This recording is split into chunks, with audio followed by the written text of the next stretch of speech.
Olá pessoal, esse vídeo é didático a uma geração que foi bombardeada por uma imprensa tendenciosa e comunista sobre o governo militar, chamando-a de ditadura militar. Publicou tudo quanto foi textos e charges, sempre denegrindo o governo militar, que foi composto por 5 presidentes em 21 anos no poder. Vejam bem, ditadura que teve 5 presidentes eleitos pelo Congresso Nacional, teve 5 vice-presidentes, sendo 3 deles políticos civis de ilibada conduta, e eleitos nas chapas encabeçadas pelos marechais e generais presidentes. Esse vídeo centra sua exposição nesses vice-presidentes, quase desconhecidos da grande massa. A imprensa comunista e tendenciosa chama um ditador igual Fidel Castro, que passou mais de 50 anos no poder, de governo. E, no entanto, chama um governo militar no Brasil, com 5 presidentes eleitos pelo Congresso em 21 anos de ditadura. Que graça, né? Uma ditadura, entre aspas, que nunca proibiu a livre circulação, viagem ou mudança do país de seus cidadãos. Totalmente diferente da, por exemplo, de Cuba, que fez foi exterminar mais de 20 mil dos seus cidadãos, executando-os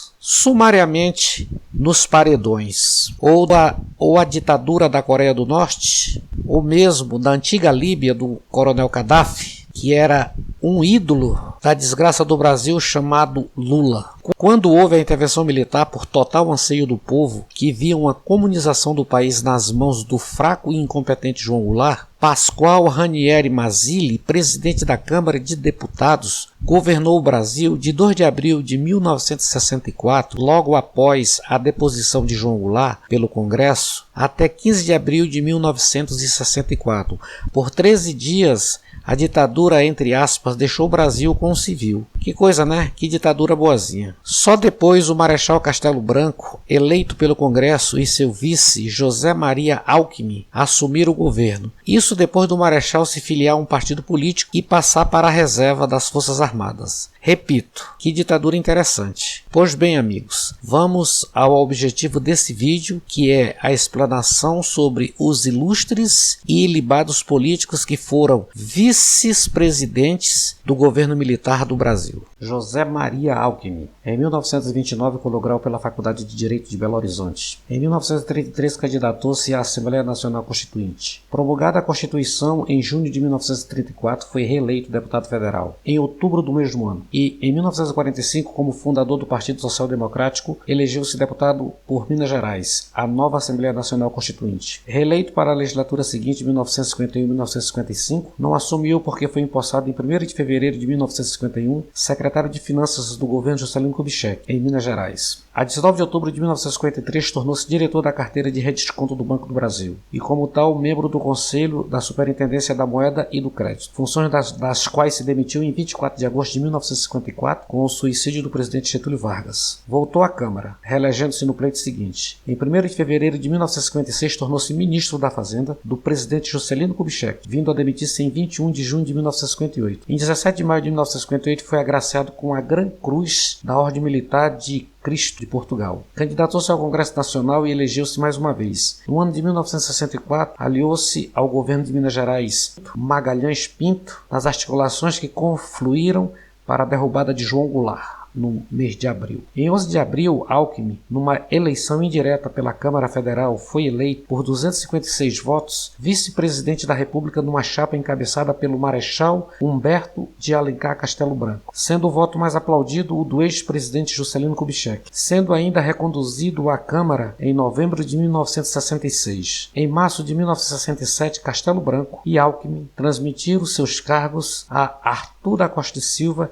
e Pedro Aleixo. Pedro Aleixo, fundador da União Democrática Nacional, tendo sido eleito presidente da seção mineira deste partido. Elegeu-se deputado estadual e foi secretário de Estado do Interior e Justiça do governo Milton Campos de 1947 até julho de 1950. Eleito novamente deputado federal em 1958 e 1962 pela UDN, destacou-se por fazer acirrada oposição aos governos de Juscelino Kubitschek e João Goulart. Foi um dos líderes civis do governo militar de 1964, tendo se filiado à Arena Entre 10 de janeiro e 30 de junho de 1966, exerceu o cargo de Ministro da Educação e Cultura no governo Castelo Branco.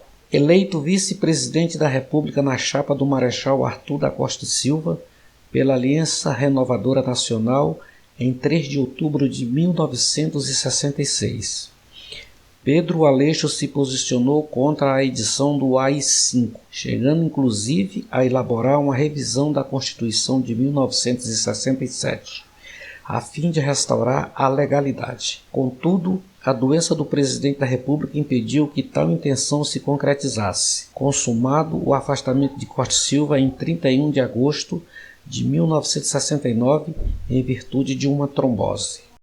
Augusto Rademacher, almirante com curso de especialização realizados nos Estados Unidos, participou de operações na Segunda Guerra Mundial como comandante da corveta Camonquim Carioca e também como encarregado-geral de armas do cruzador Bahia. Ativo colaborador do governo militar que depois o presidente João Goulart em 31 de março de 1964. Foi membro do Conselho Supremo da Revolução e ministro da Marinha, cargo que exerceu cumulativamente com o de ministro de Viação e Obras Públicas.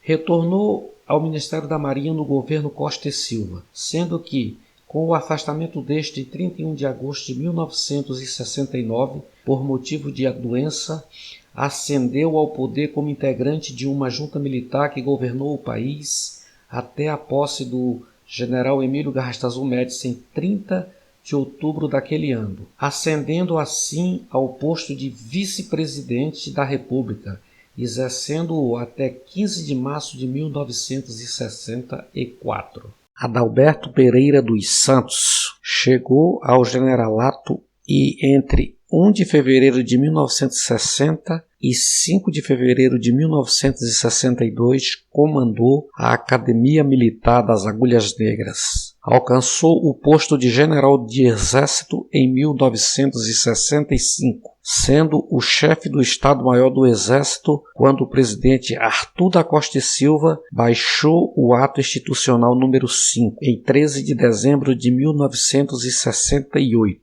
Nomeado ministro do Superior Tribunal Militar, exerceu esse cargo de 16 de abril de 1969 a 9 de julho de 1973. Chegou a presidir a referida corte no período de 19 de março a 19 de julho desse ano. Como requisito para sua candidatura à vice-presidência da República, na chapa do também general gaúcho Ernesto Geisel, filiou-se à Arena, que homologou sua candidatura em convenção nacional realizada em 14 de setembro de 1973. Os candidatos governistas foram vitoriosos no colégio eleitoral em 15 de janeiro de 1974 por ampla margem de votos sobre Ulisses Guimarães e Barbosa Lima Sobrinho, os candidatos do MDB. Foi vice-presidente da República entre 15 de março de 1974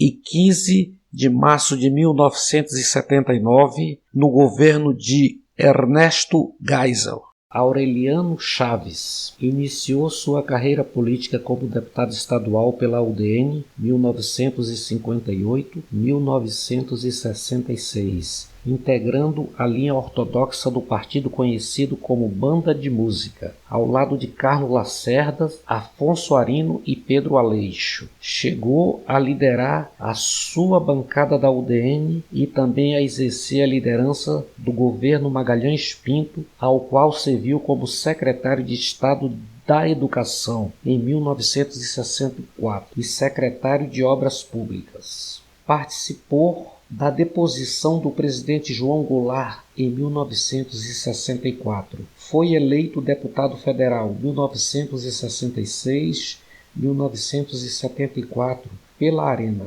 tendo sido membro e relator de várias comissões da Câmara. Presidente das comissões de Minas e Energia e Ciência e Tecnologia. Em 1966 e 1970, posicionou-se contra a licença para processar o deputado Márcio Moreira Alves, episódio que foi pivô de grave crise política que resultaria no AI-5 em 1968. Foi vice-presidente do Instituto de Pesquisas, Estudos e Assessoramentos do Congresso Nacional e presidente de várias comissões mistas do Congresso Nacional.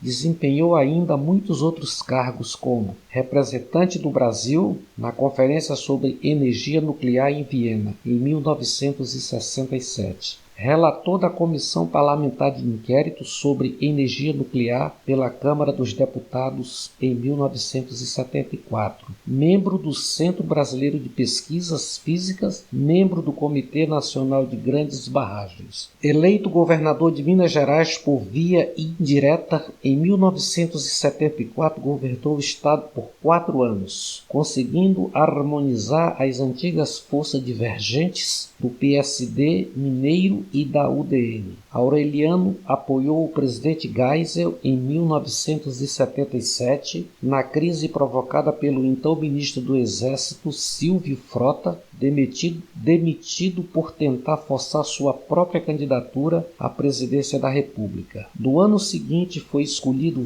vice-presidente do general João Batista de Figueiredo. Foi vice-presidente da República de 1979 a 1985. Nesse período exerceu várias vezes a presidência.